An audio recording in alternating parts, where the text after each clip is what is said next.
Sam, girl, can I get your number? I am simply woman made of gold.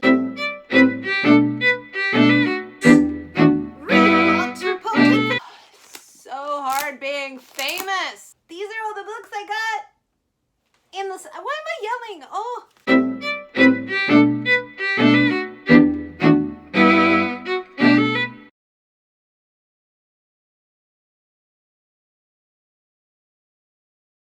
Hi guys, Jackie Sylvester here, author of the Wonder Kids trilogy.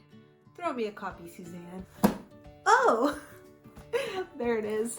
Didn't see you there. Author of the Wonder Kids trilogy. Check the link below. I'm here today to tell you guys about how I choose character names in the hopes that it will help you pick your character names by talking about 5 different character names in my books and telling you how I got to that name and different tips and tricks that you can use to come up with names for your characters. Because I know sometimes people are kind of drawing a blank when they need to name characters and then they just name everybody John. That doesn't happen, but it could happen. First character we're gonna start with is a fan favorite. His name is Isaiah. Isaiah is a kind of moody, rich boy with a dark and troubled past. Very sexy. Very sexy. Is it weird to have crushes on your own characters? Like, I'm like, oh yeah, Isaiah, like, come over, let's talk later. That's weird. Cool. Name Isaiah I picked because back in the day when I went to boarding school, and my books are based on the boarding school that I went to, there was a local boy named Isaiah, and I just thought that he was the hottest thing. And I always knew I was gonna name a character Isaiah. I like that it sounds rare, it sounds unused, it sounds a little bit edgy. So my first tip would be to dig deep in your life and remember names that caused an emotional reaction for you. So for me, that name, I've forgotten the boy. I forgot what he looked like. Anyway, I've forgotten what that boy looked like, but I remember his name, which goes to show that that's a powerful name that leaves a kind of aftertaste for me. So my first tip is to dig into your past, see what kind of names caused a reaction for you. My second tip would be to listen to the sounds, because the reason you're having an emotional reaction to these names might be your association with it, but it might also be the sound. So the next character I'm going to talk about is Stella. Stella is a character in book 1 who's definitely not a fan favorite. She's a kind of spoiled little daddy's rich girl who isn't very sensitive and, you know, isn't very sensitive to other people's needs and is a bit selfish. She's a bit spoiled, she's a bit materialistic, but she's also sweet and does have a kind streak. So I picked the name Stella for her. Now, please take no offense if your name is Stella, but to me, the name Stella, the way it rolls off the tongue, to me, there's something superficial about that name. It reminds me of like stiletto, Stella, style. And those sound associations for me make me think of something a bit superfluous, a bit materialistic, a bit plastic, but with a little bit of playfulness to it. So a little bit of an Italian sound to it. That is who I imagine Stella to be. Sounds evoke a reaction in the reader, they evoke a reaction in you, and you should really pay attention to how these names make you feel. When you're going about in your daily life and you're saying hi to your local baker or meeting someone new on the tube and they tell you their name, what's the first thing you think of when you hear that name? And then you can remember some names that you'd like to use for the future. Next character I'm going to talk about is Tristan. I don't want to give anything away about the book, but you know, there's a kind of double play to his name, but I'm going to talk about why I originally named him that way. At first, Tristan is a wealthy boy from a noble lineage, sort of a, you know, he's like 4th, 5th, 7th generation wealthy, and I also wanted him to have a Irish background, sort of 3rd generation Irish background, so I picked the name Tristan. I also wanted this character to be the secondary kind of love interest for my main heroine, and you know, Isaiah, Tristan, they've all just got this like sexy ring to them, and when you see those names, they evoke something in you. You know, for me, the name Robert doesn't really evoke that like, ooh, hey Robert, how you doing? No offense to all the Roberts out there. Maybe you're really sexy. Very sexy. But it just doesn't have that same ring to it for me. My main heroine's name in the Wonder Kids series is Vieira Nika. It's spelled weirdly. It's not spelled like Veronica or the normal Vieira Nika way. It's spelled Vieira and then Nika, Nikka. And the reason it is spelled like that is because I wanted to come up with an original name. Since the book is YA, I wanted a name that isn't like any other name.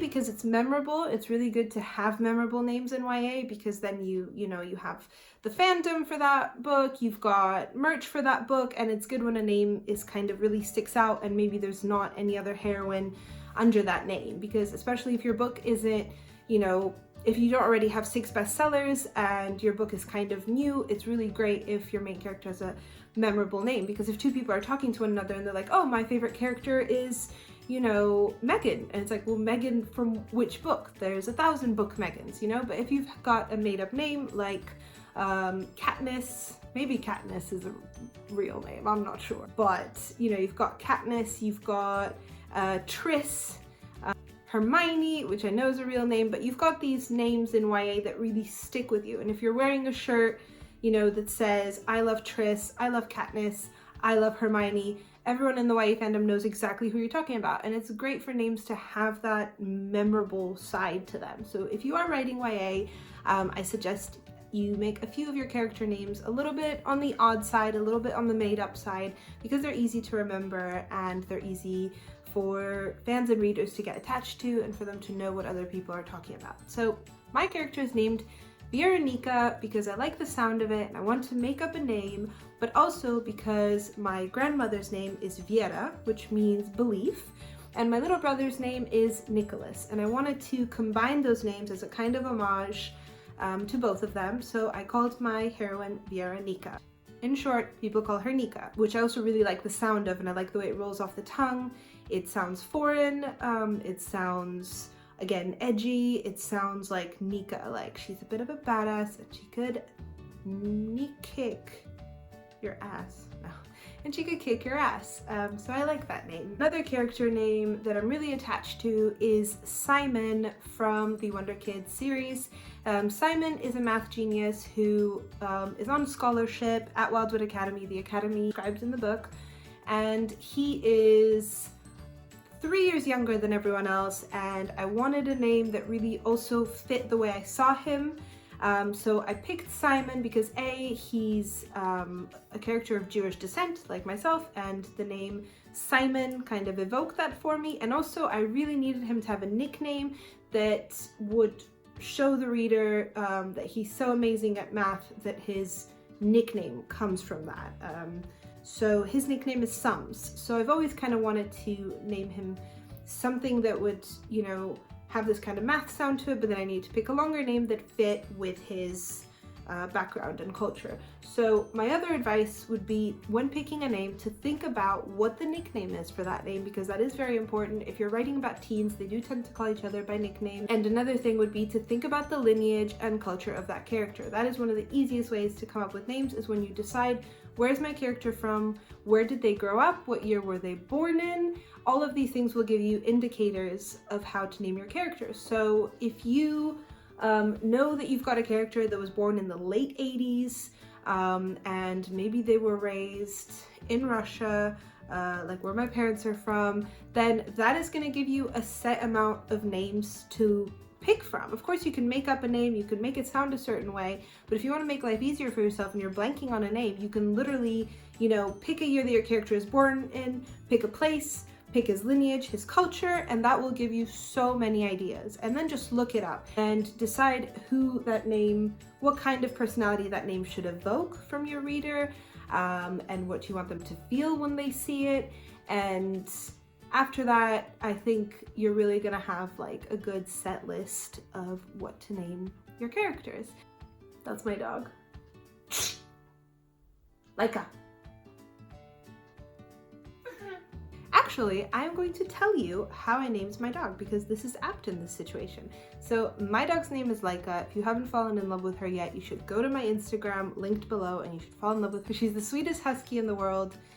So when I named her Laika. This is a name that carries many layers to it. So first of all, when I met my husband, I told him about the dog named Laika, the Russian space dog. And I was like, oh, Laika, she went up to space, and when she came back, she had so many treats waiting for her, and she was just spoiled, and the whole nation celebrated her. And my husband was like, you know, Laika asphyxiated a few hours into flight. And I was like, oh, why would you tell me this? And so it was a really traumatic moment. And when we got my dog, I decided to name her Laika as an homage to Laika the space dog. So it reflects my husky's Russian roots. It reflects a personal story. It's a personal anecdote. So I've looked into my past. But Laika also means husky in Russian, so there's a kind of double game to it. Of course, Russians think it's super weird when they meet my dog and they're like, why'd you call your dog husky? You're like, it's like, oh, come here, golden retriever, come here, poodle. It's a little weird. But also, Laika means one who barks, and it's a name for strays in Russia. And also, I like the way that it sounds, Laika, Laika, Laika. It sounds like a husky to me. The reason I've told you how I named my dog right now is not because I've gone on some weird rant, but it's because, you know, when naming her, I went into personal anecdote, I went into sound, I went into background, I found meaning for the name. So those are the things that I advise you to do when picking out names for your characters. Dig in your past, find a double meaning for the name, do your research, pay attention to the sound, and that should make it all a lot easier for you. So that's how I pick my names. Thank you guys so much for listening. If you want more tips on writing, or if you want to hear stories from my life, just subscribe, subscribe, subscribe, subscribe. You gotta subscribe.